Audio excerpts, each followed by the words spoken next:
অতএব সালাতের ব্যাপারে আপনারা সর্বোচ্চ সতর্কতা অবলম্বন করবেন। এবার আর 4টা টপিকস বাকি আছে, ওখান থেকে একটু সরিয়ে পর্দায় চলে আসি। পর্দা আজকে পুরুষের নারীর ওপরে হবে না। পর্দা যেহেতু বলেছেন, পর্দা মানে যে কোনো পর্দা, তাহলে আজকে পর্দার আজ হবে পুরুষের। আজকে পর্দার হবে পুরুষের, কারণ হুজুররা সব পর্দা নারীর ওপর করে যায়। আজকে পর্দার আজ হবে পুরুষের, পুরুষের পর্দা। হ্যাঁ, এবার আজকে নারীরা বুঝবে যে ঘটনা ঠিক আছে, যে শুধুমাত্র আমাদের পিছনে লাগবা, তোমরা পর্দা লাগবে না। পুরুষের পর্দা 9 প্রকার আর নারীর পর্দা 2 প্রকার। তাহলে পর্দা বেশি কার? সভাপতি সাহেব, পুরুষের পর্দা 9 পদের আর নারীর পর্দা 2 পদের। তাহলে 9টা বলে নেই, তারপর 2টা বলবো। পর্দা নাম্বার 1, সূরা নূর 30, 31, 32, 33 নম্বর আয়াত আল্লাহ বলছেন, পুরুষদেরকে বলে দাও তারা পর নারী থেকে যেন তাদের চক্ষুকে নিম্নগামী করে রাখে।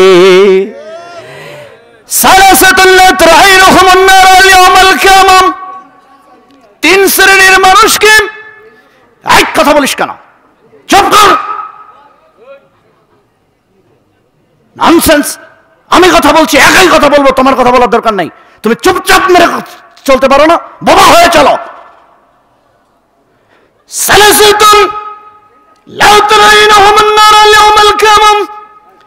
তিন শ্রেণীর মানুষকে কিয়ামতে জাহান্নামে নেওয়া হবে না, তো হবে না। জাহান্নামের আগুন নদের চোখেও দেখানো হবে না। তার মধ্যে 1 নম্বর আমার নবী বললেন, ওয়াইনুন বাগাত মিন মাহরামিল্লাহ, যে পুরুষ গায়রে মাহরাম নারীকে দেখে তার চোখকে নিচে নামিয়ে নেয়, ওকে কিয়ামতের দিন আল্লাহ জাহান্নাম দেখাবে না। সিলসিলাতুল আহাদিস আর সহিহ 1477 নম্বর হাদিস থেকে জাতির উদ্দেশ্যে সরাসরি সম্প্রচার করলাম। তার মানে পুরুষের পর্দা হলো নারীর দিকে তাকানো যাবে না। নারী যেমনি আসে আসুক, তুই তাকাবি না। ও যেভাবে ইচ্ছে সেভাবে আসবে, তাকাতে পারবা না। যদি না পারো তাহলে জান্নাত আর জাহান্নাম দেখাই লাগবে না যদি নারী না দেখো। আরে এই নারী দেখার দরকার নেই, হুর আছে না।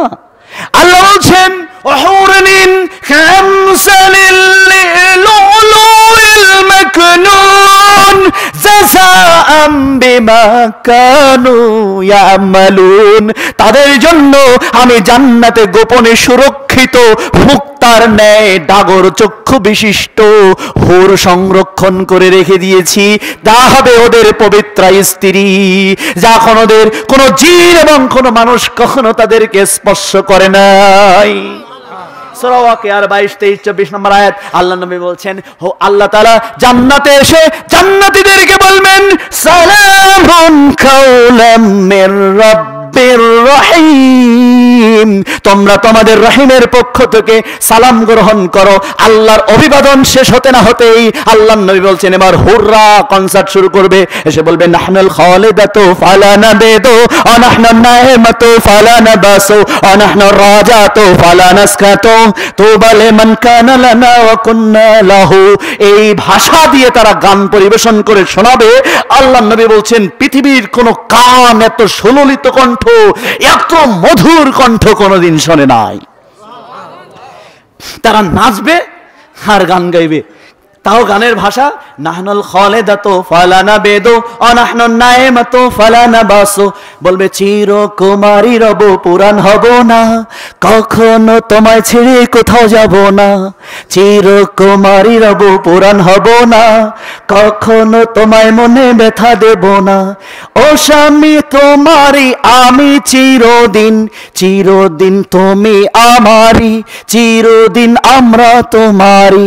আমরা কখনো পুরাণ হব না, আমরা কখনো ব্যথা দিব না, আমরা কখনো ছেড়ে যাব না, আমরা কুমারী রব, পুরাণ হব না। এভাবে তারা গান বলবে। তার মানে জান্নাতের হুররা যখন সামনে আসবে, তখন দুনিয়ার স্ত্রীদের কথা মনে পড়বে যে আমার স্ত্রীকে যখন বিয়ে করেছিলাম চুলগুলো কালো ছিল, চোখগুলো ডাগর চক্ষু বিশিষ্ট ছিল, একদিন দাঁত পড়ে গিয়ে চুলগুলো সাদা হয়ে গিয়ে ফ্যাকাশে হয়ে গিয়েছে। আমার এই জান্নাতি হুররা কি এমন হবে নাকি? সাথে সাথে বলবে নাহনুর রাজাতু ফালা নাসকাতু ওয়া নাহনুন নাঈমাতু ফালা নাবাসু ওয়া নাহনুর রাজাতু ফালা নাসকাতু তুবা লিমান কানা লানা ওয়া কুন্না লাহু।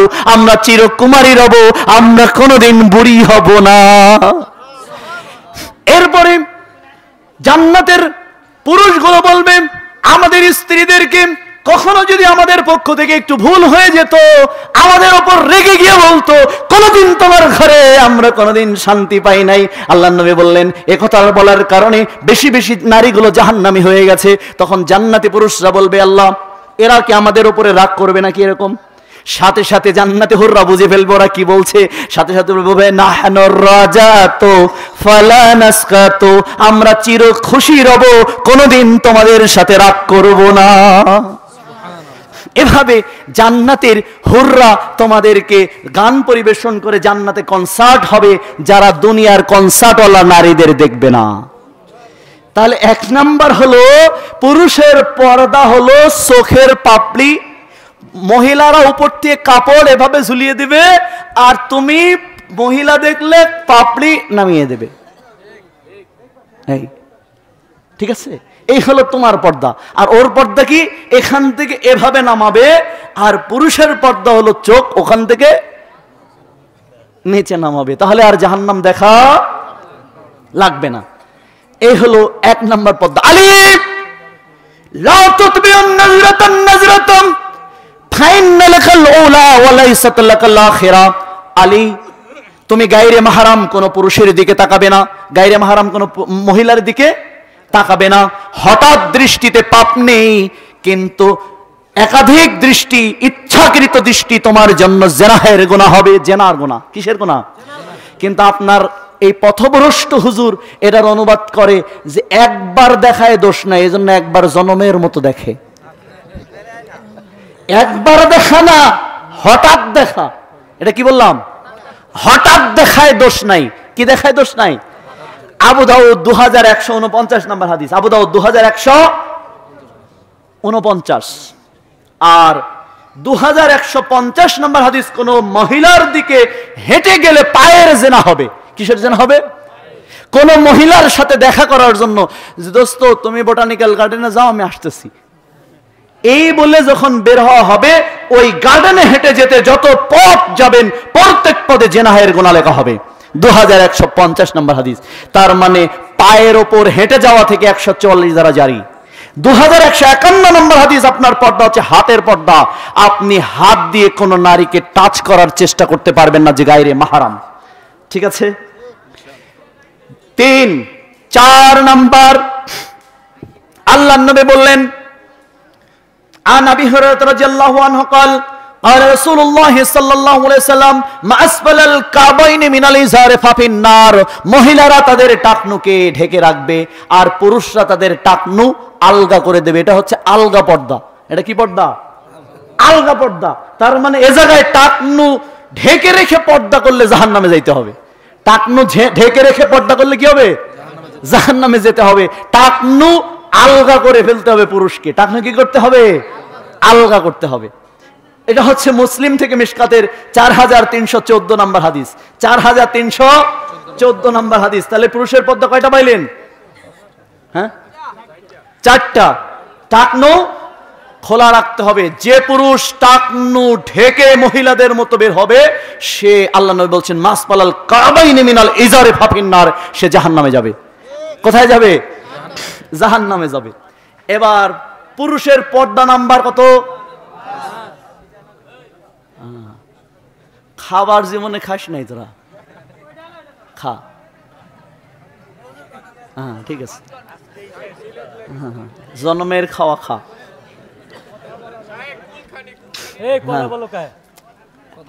মুখ দিয়ে চুপচাপ থেকে তোমরা কথাগুলো শুনো। বুখারী ইসলামিক ফাউন্ডেশন 9 নম্বর খণ্ড 359 নম্বর। 1 আদ-দায়ুসু, 2 রাজুলাতুম মিনান নিসাই, পুরুষ মার্কা মেয়ে লোক। পুরুষ মার্কা মেয়ে লোক এ জান্নাতে যাবে না। তার মানে যে দাড়ি চাষা পুরুষ এ জান্নাতে যাবে না, এই মেয়ে লোক। মহিলাদেরকে আল্লাহ মুখকে খোলা করে দিয়েছে, মুখকে চেঁচে দিয়েছে, মুখে পর্দা নেই, কাপড় দিয়ে পর্দা করতে হবে, আর পুরুষকে দাড়ি দিয়ে মুখ ঢাকতে হবে। বুঝেছো? মানে আল্লাহ বুখারী 5885 নম্বর হাদিস, মহিলাদেরকে আল্লাহ দাড়ি দেয়নি, এই জন্য কাপড় দিয়ে মুখ ঢাকতে হবে, আর পুরুষদের গোপদাড়ি দিয়েছে, এই জন্য এটা দিয়ে মুখ ঢেকে ফেলতে হবে। কি দিয়ে কি ঢাকবা? মুখ ঢাকবা। যদি যে পুরুষ মুখ ঢাকবে না দাড়ি দিয়ে, সে হলো মহিলা। সে কি? মহিলা। তার মানে পুরুষের পর্দা করতে হবে দাড়ি দিয়া, পুরুষের মুখ ঢাকতে হবে কি দিয়ে? আমি হাদিস বলছি, মজা করতে আসিনি আপনার সাথে, আমি আপনার দোলাভাই লাগি না, আপনি ওইটা মনে করিয়েন না যে আপনার সাথে আমি মজা করতে আসছি। মজার হুজুর আলাদা আর মুহাদ্দিস আলাদা। হাদিস বলছি, খেয়াল করো। আল্লাহ নবী বললেন, ইন্নাল মুতাশাব্বিহ লাআনাল্লাহ, আল্লাহ অভিশাপ দিয়েছে। লাআনাল্লাহ, আল্লাহ অভিশাপ দিয়েছে। লাআনাল্লাহ, আল্লাহ অভিশাপ দিয়েছে। কাকে অভিশাপ দিয়েছে? ইন্নাল মুতাশাব্বিহিনা মিনান নিসাই বির-রিজালি ওয়াল মুতাশাব্বিহাতি মিনান নিসাই বির-রিজাল, ওই পুরুষের উপর যে চলনে বলনে ভরণে পোষণে হাঁটতে চলতে ফিরতে বেশভূষায় যে কোনো ভাবে যদি নারীর সাথে তার কোনো সামঞ্জস্যতা চলে আসে, ওই পুরুষের ওপর আল্লাহ লানত করেন, আল্লাহ গজব দেন, আল্লাহ অভিশাপ দেন। তার মানে নারীর মুখে কখনো দাড়ি ওঠে না, পুরুষ যখন ক্লিন সেভ হয় ওর ওপর 24 ঘন্টা আল্লাহর পক্ষ থেকে লানত নাজিল করা হয়।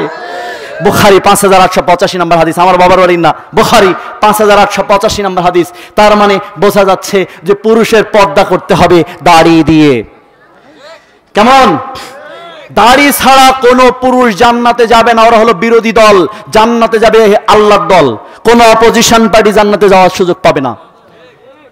অপোজিশন পার্টি জান্নাতে যাওয়ার সুযোগ, আজকের পর থেকে কেউ অপোজিশন পার্টিতে দাঁড়াবেন না। আমি প্রায় বলে থাকি, আওয়ামী লীগের প্রতীকের নাম নৌকা, বিএনপির প্রতীকের নাম হচ্ছে ধানের শীষ, জামাতের প্রতীকের নাম হচ্ছে দাড়িপাল্লা, আর মুহাম্মদ সাল্লাল্লাহু আলাইহি ওয়াসাল্লামের প্রতীকের নাম হচ্ছে দাড়ি। যে যার দাড়ি আছে সে মুহাম্মদ সাল্লাল্লাহু আলাইহি ওয়াসাল্লামের উম্মত, আর যার দাড়ি নাই সে হচ্ছে ওই যে ট্রাম্পের উম্মত, সে হচ্ছে ওই কি বলে জো বাইডেনের উম্মত। আর যার দাড়িও ছোট, গোপও ছোট, হলো মোদির উম্মত। আর যার গোপ লম্বা, দাড়িও লম্বা, ও রবীন্দ্রনাথের উম্মত। আর যার গোপ, আল্লাহর নবী বললেন, অতএব শুনুন, বুখারী 9 নম্বর খণ্ড 359 পৃষ্ঠা, ইসলামিক ফাউন্ডেশন 5472 নম্বর হাদিস। আল্লাহর নবী বললেন, খলিফুল মুশরিকিনা, তোমরা মুশরিকদের বিরোধিতা করবে, আফুল শারবু আফুল লিহা, গোপ ছোট করে কাটবে আর দাড়ি ছেঁচে ফেলবে, দাড়ি ছেড়ে দেবে। কারণ মুশরিকরা হয় গোপ দাড়ি রাখলে দুইটাই বড় রাখে, না হলে গোপ দাড়ি চাচলে দুইটাই ছেঁচে ফেলে, আর নাই গোপ দাড়ি ছাঁটলে দুইটাই ছাঁটে। আর মুহাম্মদ সাল্লাল্লাহু আলাইহি ওয়াসাল্লামের উম্মত গোপ ছোট করে আর দাড়ি লম্বা করে দেয়। পৃথিবীর একমাত্র উম্মত মুহাম্মদ সাল্লাল্লাহু আলাইহি ওয়াসাল্লামের উম্মত, তাকে দেখলে পৃথিবীর যে কোনো প্রান্ত থেকে চেনা যাবে যে এটা মোদি নয়, এরা রবীন্দ্রনাথের উম্মত নয়, এটা জো বাইডেন নয়, এটা মুহাম্মদ সাল্লাল্লাহু আলাইহি ওয়াসাল্লামের উম্মত। ঠিক কিনা? অতএব শোনেন, একটা আমল কবরে যাবে, সেটা হলো দাড়ি, আর সব ছিনিয়ে নেওয়া হবে। আমল করতে করতে, সেজদা করতে করতে মরে গেছেন, সেজদারত থাকতে পারবেন না, শোয়ে কবরে দেবে, কিন্তু দাড়ি রেখে মারা গেছেন, দাড়ি চেঁচে নিয়েছে মালাকুল মউত। এমনটা ঘটেছে কোনোদিন? দাড়ি যদি রেখে যান, কবরে গিয়ে মুনকার নাকির বলতে পারে যে ও লেটস গো ব্যাক, চলো জায়গা। তার একজন যদি বলে কেমন যাব, তো বলবে দেখেই তো বোঝা যাচ্ছে দ্য উম্মত অফ প্রফেট সাল্লাল্লাহু আলাইহি ওয়াসাল্লাম, গোপ ছোট, লম্বা দাড়ি, মুহাম্মদ সাল্লাল্লাহু আলাইহি ওয়াসাল্লামের উম্মত, নো কোশ্চেন নো আনসার। আর যদি দেখে গোপ চাচা, দাড়িও চাচা, বলবে ও তো বিরোধী দল পিটা। কারণ দেখেই বোঝা যাচ্ছে। এই জায়গায় যদি কেউ মনে করেন আমরা আওয়ামী লীগের সম্মেলনে আছি, এই জায়গায় যদি কেউ দাড়ি পাল্লা নিয়ে আর ধানের শীষ নিয়ে নাচে, ওরে আমরা রেহাই দিব? তাহলে আপনি যদি দাড়ি চাচা নিয়ে কবরে যান, আপনার বিরোধী দল বলবে না? বলে ওরে পিটা। অতএব আপনাকে পর্দা করতে হবে 5 নাম্বার দাড়ি দিয়া। 5 নম্বর পর্দা করতে হবে কি দিয়া? দাড়ি দিয়া। 6 নম্বর পর্দা হারাম জিনিসের উপরে কর্তৃত্ব। এই যে দোস্ত, জীবনে শোনস নাই তুই এই কথা, শোন। হারাম জিনিসের উপর কর্তৃত্ব, হারাম জিনিসের উপর পর্দা ফেলে দিতে হবে অধীনস্থ লোকদের ব্যাপারে। আল্লাহর নবী বলছেন, আল্লাহ নবী বলছেন, সালাসাতুন লা ইয়াদখুলুনাল জান্নাতা আবাদা, 3 শ্রেণীর মানুষ জান্নাতে যাবে না। তার মধ্যে একজন আল্লাযী ইউকিরু হালাল খাবাসা, যে তার অধীনস্থদের গুনাহের উপর পর্দা ফেলে দেয় না। তার মানে অধীনস্থ আমার মেয়ে বেপর্দায় ঘর থেকে বের হয়েছে, আমি তাদের উপরে নিষেধাজ্ঞা জারি করে নাই। আমার বউ বেপর্দায় ঘর থেকে বের হয়েছে, আমি তার উপরে নিষেধাজ্ঞা জারি করে নাই। আমার বউ আপন চাচতো ভাই, মামাতো ভাই, খালাতো ভাইয়ের সঙ্গে একই টেবিলে বসে খাচ্ছে আর গল্প করছে, আমি দেখে পর্দা ফেলে দেয় নাই, আমার শাসনের পর্দা তার উপরে চলে যায় নাই। আল্লাহ নবী বলছে, আল্লাযী ইউকিরু হালাল খাবাসা, যে তার পরিবারে অধীনস্থ, যার অধীনের লোকগুলোর ব্যাপারে সে পর্দা গুনাহের উপরে নিষেধাজ্ঞা জারি করে না, এই লোক কোনোদিন জান্নাতে ঢুকতে পারবে না। তার মানে যে তার পরিবারে স্ত্রী, সে তাহাজ্জুদ গুজার মানুষ, স্ত্রী ড্যাশ আর ড্যাশ দলের বিশ্বনাশ খেলা দেখে রাত 1টা বাজে, বিশ্বকাপ খেলা দেখে রাত 1টা বাজে, টিভির ওই টিভিটা যার পরিবারে থাকে, ওই পুরুষ জান্নাতে যেতে পারবে না। কারণ ওই টিভির থেকে যে প্রোগ্রামগুলো হচ্ছে, ওগুলো হচ্ছে হারাম প্রোগ্রাম। ওই হারাম প্রোগ্রামের উপরে যদি তোমার পর্দা ফেলতে যদি তোমার শক্তি সামর্থ্য না হয়, তোমার এই জমিন থেকে হিজরত করে চলে যেতে হবে, ওই বাড়ি তুমি থাকতে পারবা না। এর নাম জামিউস সাগীরের হাদিস। তার মানে তোমার আল্লাহ নবী বলছেন, শোনো, তুমি হয় বিয়ে করো যদি তোমার সক্ষমতা থাকে, আর না হয় সিয়াম রেখে তোমার যে বিয়ের প্রস্তুতি, যেটা বিয়ের যে চাহিদা, সেটাকে দমন করে রাখো। বিয়ে করতে গেলে লাগবে 4টা শক্তি, তার মধ্যে একটা হচ্ছে আল্লাযী ইউকিরু আহলাল খালাসা, পরিবারের উপর কর্তৃত্ব করার শক্তি। বউ কথা বলবে মানে মাস্তান নাকি?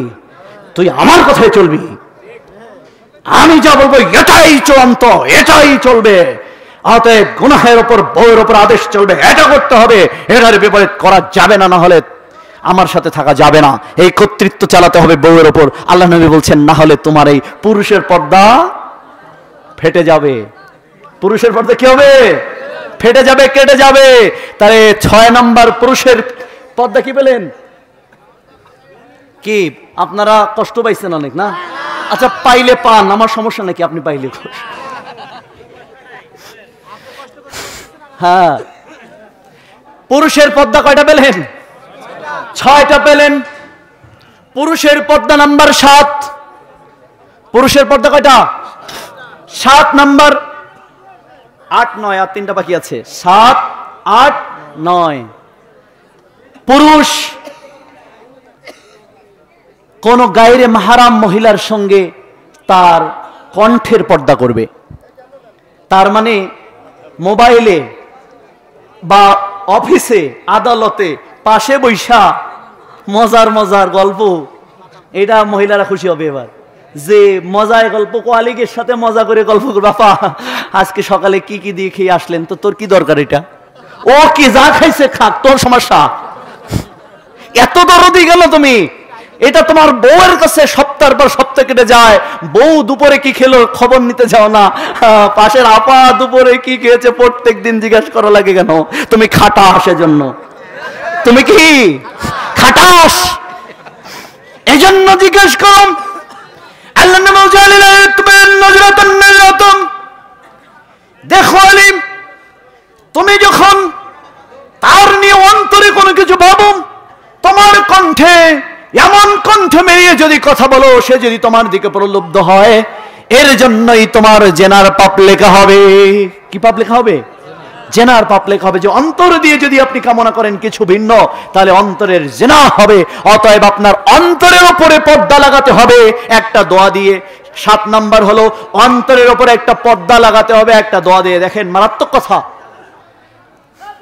হ্যাঁ, ঠিক আছে, আমি তোরে চিনে গেলাম, 28 জানুয়ারি তোর দাওয়াত দিলাম, কতটা খাইতে পারিস যাস, আমার ওখানে খাওয়ানোর ব্যবস্থা, আপনাদেরও দাওয়াত, ওদের একটু কড়া ভাষায় দিলাম, আর আপনাদের বললাম আপনাদের দাওয়াত দিলাম 28 জানুয়ারি। জানেন সারেন্ডার্ড ইন্টারন্যাশনাল ইনস্টিটিউট, যেখানে মাদ্রাসা স্কুল অ্যান্ড কলেজ আদাবর 6 বাংলাদেশে একমাত্র শিক্ষা প্রতিষ্ঠান যেখান থেকে একটা ছাত্র একই সাথে, একটা ছেলে বা একটা মেয়ে একই সাথে কোরআনের হাফেজ হয় অনুবাদ সহকারে, একই সাথে ইংলিশ মিডিয়ামে জেনারেল পড়ে, তার মানে একই সাথে মুফতি হয়, তার মানে একই সাথে তার ডক্টর, ইঞ্জিনিয়ার এবং হাফেজ হওয়ার সুযোগ আছে, আলেম হওয়ার সুযোগ আছে। সেটা surrendered international institute Madrasa school and college.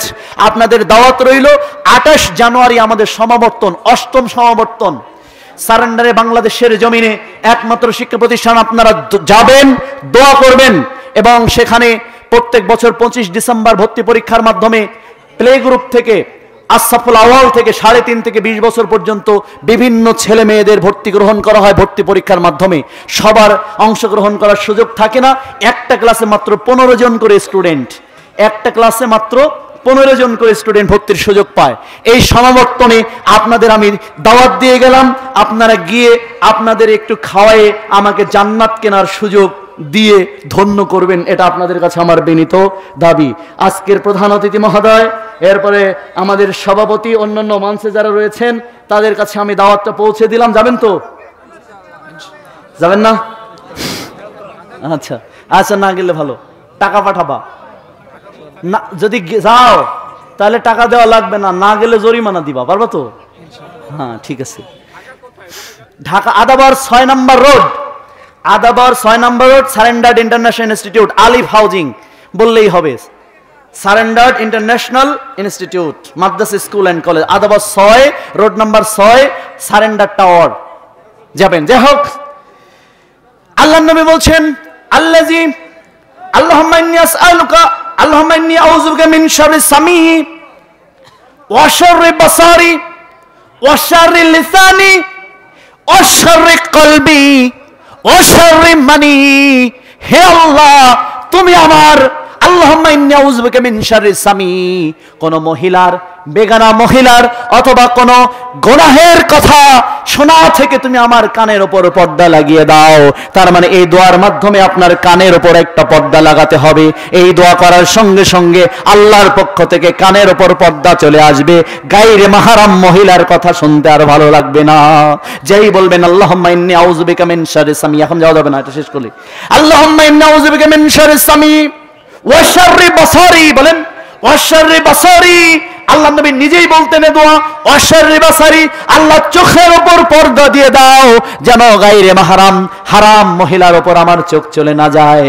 ওয়া শাররি সামি ওয়া শাররি বাসারি ওয়া শাররি লিসানি, আল্লাহ আমার মুখ দিয়ে যেন অনার্য অহেতুক কথা, আজকে আপা কি দুপুরে রান্না করলেন আর কি খেলেন, এই অযাচিত কথার উপর আমার জিহ্বার উপর আল্লাহ তুমি পর্দা দিয়ে দাও।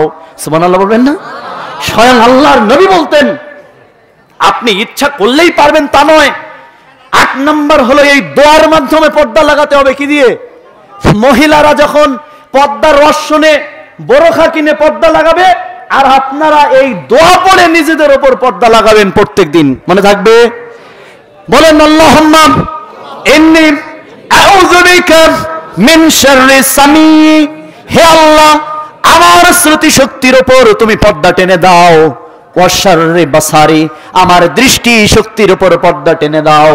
ওয়া শাররি লিসানি, আমার জবানের উপর তুমি পর্দা টেনে দাও। ওয়া শাররি কলবি, আল্লাহ একটা নারীকে নিয়ে অন্তরে যেন আমি কিছু কামনা করি, আমার অন্তরের উপর তুমি পর্দা লাগিয়ে দাও। সুবহানাল্লাহ বলবেন না?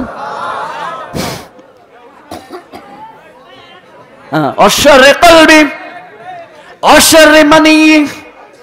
শোনো, আমার যদি কোনোদিন দাওয়াত দাও আর এই খাওয়ার আয়োজন রাখবা 3 কিলোমিটার দূরে, না হলে তোমার কপালে খারাপই আছে। এই শোনো, কাজী ইউসুফ জাহানকে টাকা দিয়ে কেনা যায় না, কারণ আমি অনেক মাহফিল টাকা দিয়ে চালাই,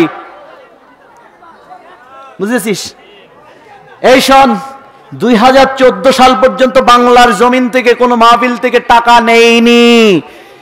কোন বৈধ সন্তান প্রমাণ করতে পারবে না বিনা টাকায় গিয়েছি, নিজের গাড়ির টাকা দিয়ে নিজে গিয়েছি, নিজে বক্তব্য দিয়েছি, নিজের খানা খেয়ে এসেছি।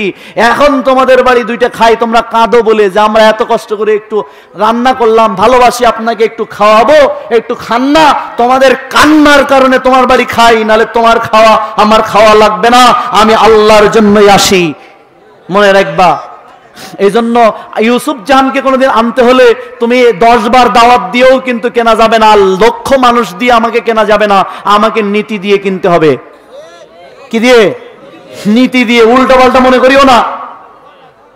2014 পর থেকে আজকে 22 পর্যন্ত যত কথা বলেছি, যত টাকা দিয়েছেন, প্রত্যেকটা টাকা ইয়াতিম বিভাগ এবং মসজিদের জন্য খরচ হয় এবং দরিদ্রদের জন্য খরচ হয়। 40টা শিক্ষা প্রতিষ্ঠান, শুধু আপনার এই যে আমাদের শিক্ষা অফিসার রয়েছে নাহিদ, আপনার দিনাজপুর, ঠাকুরগাঁও, রংপুর আর পঞ্চগড়, মোট 40টা প্রতিষ্ঠান রয়েছে। আর এখানে যারা রয়েছে যে সবকিছু ডিস্ট্রিবিউট করা হয়। আমার যে পিএস, ওর কাছে শোনেন, টাকা গতকালকের টাকাটা খালি আমার পকেটে দিছে, আমি দেখিনি যে আপনি মনে হয় দিছিলেন, এইখান থেকে এইভাবে মোটের মধ্যে তুই ওর হাতে দিয়ে দিছে, এই যে নে, যে এইটা তুই পাঠা। তার মানে এই টাকা আমি ছুঁয়েও দেখার চেষ্টা করি না যে টাকা তোমরা দাও, এটা আমার পেশা না, এটা আমার নেশা না, মনে রাখবা। আমাকে কিনতে হবে, যুবক ছেলে মনে থাকবে তো, নীতি দিয়ে কিনবা, নীতি দিয়ে, তাহলে আমি তোমার কাছে বিক্রি হব। আর নাহলে তুমি আমার সাইজ করা জানো না। হ্যাঁ, অনেক নেতা মার খেয়েছে এই হাত দিয়ে। এই আঙুলটা ভাঙা, এই যে এই আঙুলটাও ভাঙা, নেতাকে মেরেছি। অনেক নেতা নাম শুনলে বুঝতে পারবা, অনেক নেতাদের কাছে জিজ্ঞাসা করবা। অনেক বুড়ো মানুষও আমার বন্ধু, আবার অনেক ছোকরা যুবকও আমার বন্ধু। এখানে একজন আছে শিক্ষা অফিসার, তাদের কাছাকাছি কিছু লোক আমার বন্ধু আছে। মানে কি, একদিন মনে হলো এই সাবজেক্টের উপরে আমি একটু মাস্টার্স করব, তো করে ফেললাম। কেমন? খালি জেনারেল উপরে 3টা সাবজেক্টে মাস্টার্স করেছি। জাল হাদিস মুখস্থ আছে 7900, জাল হাদিস, জাল এবং জয়ীব 7900। কয়টা? তুই যদি আজকে শুনতে চাস এখন বলে যাবো ইনশাআল্লাহ। আর সহিহ হাদিস কতটা মুখস্থ এখন এ পর্যন্ত আমার জানা নেই। যে কোনো টপিক দিলে অটোমেটিক আসে, এই জন্য আমি এসে জিজ্ঞাসা করি কি টপিকের উপর কথা বলবো, নিজের থেকে বলি না, জানিস? জেনে রাখবি, কোনোদিন বলি না যে আপনারা আমাকে টপিকস দেন, এখানে এসে বলি কি বলবো তাই বল, ওইটার উপর বলতেই থাকি। আর তুই যদি ভদ্রভাবে শুনিস বলতেই থাকবো, শেষ হবে না। তো এই লোককে কি টাকা দিয়ে কিনতে পারবি? তুই কি মনে করলি? না, অসম্ভব।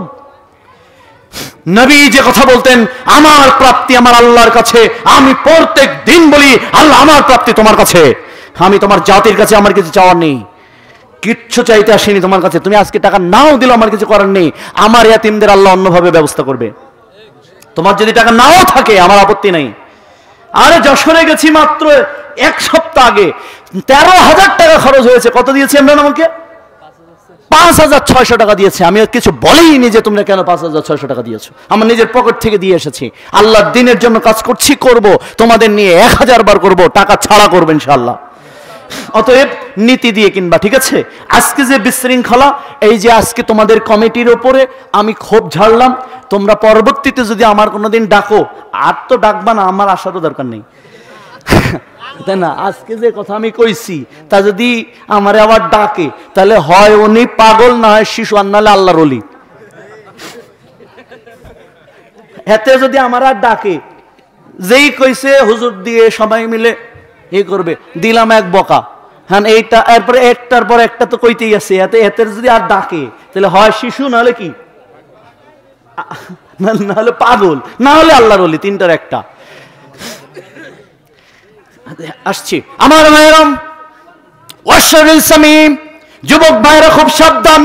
আল্লাহর কাছে যে কোনো মূল্যে প্রত্যেক দিন কথা বলবা, ওয়াশরিল সামিম, ওয়াশরিল বাশারি, ওয়া শাররি লিসানি ওয়া শাররি কলবি ওয়া শাররি মানি। রব গো, মনের ভিতরে যাকে নিয়ে কল্পনা করি কেউ না জানলেও তুমি তো জানো, অতএব আমার মনের উপর তুমি পর্দা লাগিয়ে দাও। ও রব, ওয়া শাররি মানি, আমার লজ্জা স্থানকে তোমার হেফাজতে দান দিয়ে দিলাম। আল্লাহর নবী বললেন, বুখারী 6868 নম্বর হাদিস, যে ব্যক্তি তার জিহ্বাকে সংযত করেছে আর লজ্জা স্থানকে আমার হেফাজতে দিয়েছে, আমি তার জান্নাতের জামিনদার হয়ে যাব। কিসের জামিনদার হয়ে যাব? জান্নাতের জামিনদার হয়ে যাব। আমার নবী বললেন, ইয়াকুলুল খায়রি, অতএব তুমি কথা বলার সময় হিসাব করে কথা বলবে, আউলিয়াসমত, না হলে চুপ থাকবে। শেষ জামানায় তোমার বাঁচার উপায় হলো চুপ করে থাকা। কি করবেন? চুপ করে থাকা। না হলে বলবেন সুবহানাল্লাহ, আলহামদুলিল্লাহ, আল্লাহু আকবার, লা ইলাহা ইল্লাল্লাহ, এভাবে কথা বলবেন, না হলে চুপচাপ থাকবেন। এটাই হলো আপনার বাঁচার পথ। এটা কি বাঁচার পথ? ইমাম মাহদী, মনে আছে আল্লাহর নবী বললেন, এই মাহাদিওয়ালা কই, হাত তোলো।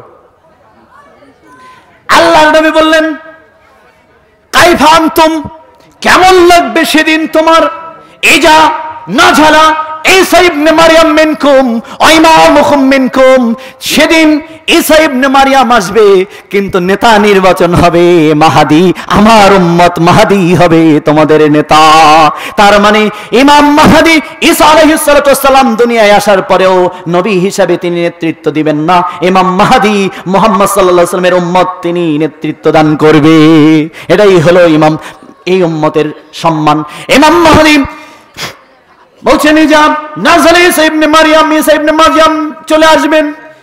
ইমাম মাহদী তাকে দেখবেন, দেখে বলবেন, তাআলাও, এসো, সাল্লি বিনা, আমাদের সালাতের ইমামতি করে দেন। বলবেন, লা ইন্নী আমিরকুম বাদিকুম আমির বাদিন তাকরিমাতাল্লাহু হাযিহি উম্মতি, না আমি আপনার ইমামতি করতে যাব না। ঈসা ইবনে মারইয়াম ইমাম মাহদীকে বলবেন, দেখো আমি তোমার ইমামতি করতে যাব না, কারণ তোমার ইমামতি, এই উম্মতের ইমাম হিসেবে তুমি ইমাম হয়ে যাও, কারণ আল্লাহ তাআলা এই উম্মতকে সবচেয়ে বেশি সম্মান দান করেছে।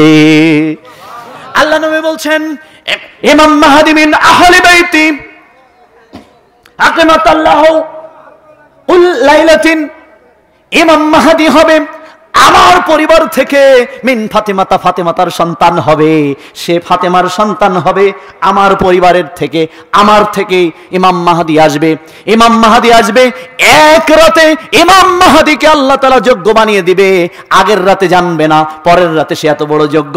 আল্লাহ বলছেন, ইমাম মাহদী আমার নামে নাম হবে, তার নাম হবে মুহাম্মদ, তার পিতার নাম আমার পিতার নামের নাম হবে, তার নাম আমার নাম হবে, সে ফাতেমার সন্তান হবে। এক রাতে তাকে যোগ্য বানিয়ে দেওয়া হবে, আগের রাতে জানবে না সে এত বড় যোগ্য ছিল, বিশ্বকে নেতৃত্ব দেবে এককভাবে, কিন্তু আগের রাতে সে জানবে না। কবে আসবে ইমাম মাহদী? দিনক্ষণ ঠিক করে যারা বলে তারা হলো বেদাতি। আল্লাহ রাব্বুল আলামিন পরিষ্কার ভাবে বলছেন কিয়ামত কবে হবে, ওয়ায়াকুলুনা মাতা হাযাল ফাতহু ইন কুনতুম সাদিকিন, ওদের কাছে জিজ্ঞাসা করো ইমাম মাহদী ঈসা আলাইহিস সালাতু ওয়াস সালাম, এবং আল্লাহ তাআলা বলছেন, ওরা যখন তোমার কাছে জিজ্ঞাসা করে কবে হবে কিয়ামত, কুল ইয়াউমুল ফাতহি লা ইয়ানফাউল্লাযীনা কাফারু ঈমানুহুম ওয়ালা হুম ইয়ানজারুন, কবে কিয়ামত হবে এ নিয়ে তোমার চিন্তার দরকার নাই, কিয়ামত তো হবেই, বরং কিয়ামতের দিন তোমার অবকাশ দেওয়া হবে না, বরং তুমি কিয়ামতের ব্যাপারে প্রস্তুতি গ্রহণ করো। আল্লাহ বলছেন, কবে কিয়ামত হবে, কবে মাহদী আসবে, কোন সালে আসবে, কোন সালে ঈসা আলাইহিস সালাতু ওয়াস সালাম আসবে, এটা তোমার গবেষণা করে বের করার বিষয় নয়, ওনারা আসবে এটা তুমি বিশ্বাস করো।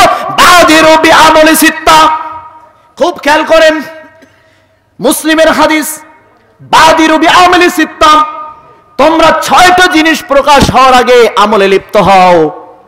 এক হলো দাজ্জাল, দাজ্জাল চলে আসবে, আদ-দুখান, পৃথিবীতে ধোঁয়ায় ভরে যাবে, আদ-দাব্বাতুল আরদ, প্রকাণ্ড এক পশু জোহর এবং আসরের মধ্যবর্তী সময়ে পৃথিবীতে আসবে, আতালু'ইশ শামসি আনিল মাগরিবিহা, সূর্য চিরচরিত নিয়ম ভুলে গিয়ে পশ্চিম দিক থেকে উঠে যাবে, ইতিমধ্যে ইমাম মাহদী আসবে, কারণ ইমাম মাহদী আর কিয়ামত, ঈসা আলাইহিস সালাম, দাজ্জাল একেবারে কাছাকাছি সময়। এই জন্য কোন দিন, কোন সাল, কোন ক্ষণে তারা আসবেন এ কথা নির্দিষ্ট করে বলার কোনো সুযোগ থাকবে না, বরং তারা আসবেন তার আগে আল্লাহর নবী বলছেন বাদির বিআমলি সিত্তা, অতএব তারা আসবেই এই 6টা জিনিস। তার আগে তুমি তোমার আমলে লেগে যাও, আমল নিয়ে গবেষণা করো, আমলের খবর রাখো, কারণ এরা যখন আসবে তখন পৃথিবী আর স্বাভাবিক থাকবে না, তখন দাজ্জাল আসবে, পৃথিবীতে বিপর্যয় চলবে, তখন আমল করার সুযোগ থাকবে না। তাই আল্লাহ রাসূল সাল্লাল্লাহু আলাইহি সাল্লাম বলছেন, এটা হচ্ছে মুসনাদে আহমদের 3116 নম্বর হাদিস। সঙ্গত কারণে ইমাম মাহদী তিনি আসবেন, ঈসা আলাইহিস সালাতু সালাম আসবেন আগামী দিনে। তবে আমাদের চেষ্টা থাকবে, আমাদের সাধনা থাকবে, তারা আসলে আমরা তাদের দলে যোগ দিব। এবার বলছেন আর দাজ্জাল, তখন দাজ্জাল চলে আসবে। কবে আসবে এটা চিন্তা করার দরকার নেই, বরং তুমি যেটা করো, ইযা হিফযুহুম 10 আয়াতিন মিন সূরাতিল কাহফ উসিমা মিনাদ দাজ্জাল রাহুল মুসলিম। দাজ্জাল কবে আসবে সেটা গবেষণার দরকার নেই, দাজ্জাল আসলে তুমি কি করবে সেটাই প্রস্তুতি নাও। বরং তুমি সূরা কাহফের প্রথম 10 আয়াত অথবা শেষ 10 আয়াত যদি মুখস্থ করে নাও, দাজ্জাল এসে গেলেও দাজ্জাল তোমার কোনো অনিষ্ট করতে পারবে না। সহিহ মুসলিমের হাদিস 138 নম্বর পৃষ্ঠার 16 নম্বর লাইনের হাদিস, যে যদি কেউ সূরা কাহফের প্রথম 10 আয়াত মুখস্থ করে তাহলে সে দাজ্জালের ফিতনা থেকে তাকে হেফাজতে রাখা হবে। সুবহানাল্লাহ। তাহলে ইমাম মাহদী, ইতিমধ্যে ঈসা আলাইহিস সালাম আসবেন, ইমাম মাহদী আশাবাদী হবেন দাজ্জালকে হত্যা করা যাচ্ছে না, কারণ কাতালাহু মিন লুদ্দা, দাজ্জালকে ঈসা আলাইহিস সালাম হত্যা করবেন লুদ্দা নামক গেটে। কোথায়? লুদ্দা নামক গেটে ঈসা আলাইহিস সালাম তাকে শুধুমাত্র হত্যা করতে পারবেন, পৃথিবীর আর কেউ তাকে হত্যা করতে পারবে না। এই জন্য দাজ্জাল ঠিক কিয়ামতের একেবারে নিকটবর্তী সময়ে চলে আসবে, আসবেই। পৃথিবীর এমন কোন জায়গা নেই যেখানে সে বিপর্যয় ছড়াবে না। অতএব আপনি যদি দাজ্জাল থেকে রক্ষা পেতে চান, ইমাম মাহদীর সময়ে যে দাজ্জাল আসবে, এই দাজ্জাল থেকে রক্ষার জন্য 3 আমল করবেন। এক হলো সূরা কাহফ মুখস্থ করবেন, প্রথম অথবা 10 আয়াত প্রত্যেক জুমাবার সূরা কাহফ তেলাওয়াত জারি রাখবেন। এরপরে আল্লাহুম্মা ইন্নী আউযু বিকা মিন আযাবি জাহান্নাম ওয়া আউযু বিকা মিন আযাবিল কবর ওয়া আউযু বিকা মিন ফিতনাতিল মাসিহিদ দাজ্জাল ওয়া আউযু বিকা মিন ফিতনাতিল মাহইয়া ওয়া মামাতি আল্লাহুম্মা ইন্নী আউযু বিকা মিনাল মাকসামি ওয়া মিনাল মাগরাম। ইবনে মাসউদ বলছেন, আল্লাহর নবী এই দোয়াটা আমাদের এভাবে শেখাতেন, আল্লাহর নবী এই দোয়াটা আমাদের এভাবে শেখাতেন, আল্লাহর নবী এই দোয়াটা আমাদের এভাবে শেখাতেন, যেভাবে কোরআন আয়াত নাজিল হলে ওই দোয়াটা মূল্যায়ন করে শেখাতেন। কিন্তু এই দোয়াটা জাতির মধ্যে কেউ জানে না, জানে ইন্নী ওয়াজহাতু ওয়াজহিয়া লিল্লাযী ফাতারাস সামাওয়াতি ওয়াল আরদ হানিফা ওয়া মা আনা মিনাল মুশরিকিন। নয়তন উসল্লি লিল্লাহি তাআলা আরবা রাকাতিস সালাতি জোহর ফরজুল্লাহি তাআলা মুতাওয়াজ্জিহান ইলা জিহাতিল কাওয়াতিশ শরীফাতে আল্লাহু আকবার। এই বেদাতি ভণ্ডামি কথা জানে, কিন্তু আল্লাহুম্মা ইন্নী আউযু বিকা মিন আযাবি জাহান্নাম ওয়া আউযু বিকা মিন আযাবিল কবর ওয়া আউযু বিকা মিন ফিতনাতিল মাসিহিদ দাজ্জাল ওয়া আউযু বিকা মিন ফিতনাতিল মাহমামাতি আল্লাহুম্মা ইন্নী আউযু বিকা মিনাল মাকসামি ওয়া মিনাল মাগরাম। এত বড় দোয়া, যে দোয়া সাহাবাদেরকে কোরআনের আয়াতের মতো গুরুত্ব দিয়ে পড়াতেন, সে দোয়া আওয়াম শ্রেণীর দূরের কথা তোদের আব্দুর রহমান হুজুর নিজেও জানে না। এ আবার সুন্নাত শেখাতে আসে যে ওরা রাসূলকে মহব্বত করে না, হোক শালা করে, বেদাত করে মহব্বত করে। রাসূলকে কি বেদাত করে মহব্বত করতে হয় নাকি? রাসূলকে মহব্বত করতে হয় সুন্নাত করে। কি দিয়ে? আল্লাহর নবী বললেন, ইন্না মিন নারাইকুম জামানা, তোমাদের পরে এমন একটা জামানা আসবে, সাবরিল লিল মুতামাসসিক ফীহি খামসিনা শাহিদাম মিনকুম, সে সময় যারা আমার সুন্নাতের উপর দৃঢ় থাকবে তারা তোমাদের মধ্যকার 50 জন শহীদের মর্যাদা লাভ করবে। বেদাত করলে না, সুন্নাত করলে। নয়তা নুসুলিল্লাহি তাআলা আরবা রাকাতিস সালাতে টাটকা বেদাত। কেন? এটা ফরজ সালাত শুরু করতে হবে কেন? নিয়ত পড়তে হয় না, নিয়ত অন্তর দিয়ে করতে হয়। নিয়ত পড়তে হয় না, নিয়ত করতে হয়। মূর্খ তোকে কতবার বলেছি, তুই মূর্খ, তোর বাপ মূর্খ, তোর হুজুর মূর্খ, তোর হুজুরের বাবা মূর্খ। খালি মূর্খ তো নিরিট ননসেন্স বেয়ারফেস অসভ্য জানোয়ারের চেয়ে খারাপ, যে বেদাতকে সুন্নাত হিসেবে চালিয়ে দেয়। আবার বলে ওরা রাসূলকে মহব্বত করে না। আহে মহব্বত হ্যায়, হ্যাঁ মহব্বত, এর নাম মহব্বত, এর নাম ঘষাঘষি, এর নাম ঘষাঘষি, এর নাম মহব্বত না, এর নাম সুন্নাত না, এর নাম ঘষা। হ্যাঁ হ্যাঁ ঘষে, এটা তো ওই যে হাদিসে নাই, তো হ্যাঁ এটা তো হাদিসে নাই, কোরআনও নাই, এটা আমরা করি। এটা করলে পরে চোখ পরিষ্কার থাকে, নবীজির নাম শুনে এটা কিন্তু হ্যাঁ, তার মানে নবী দিয়ে চোখ পরিষ্কার করে। হ্যাঁ ঠিক আছে, মাশাআল্লাহ, খুব ভালো। আল্লাহ থাকলে পরে নবীও থাকবে।